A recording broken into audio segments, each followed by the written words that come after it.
Welcome to the Windows Club.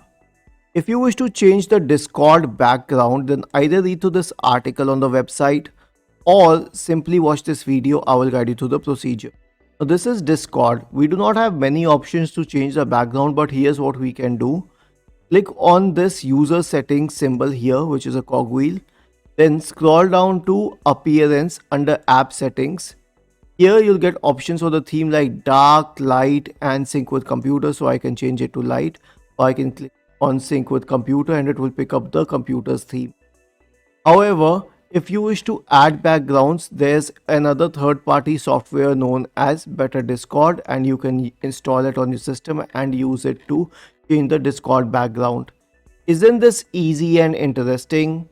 If you have any doubts, please go to the original article on the Windows Club, scroll down to the comment section and write your query. We will surely answer to it. Do not forget to subscribe to the channel. Thank you for watching this video and have a nice day.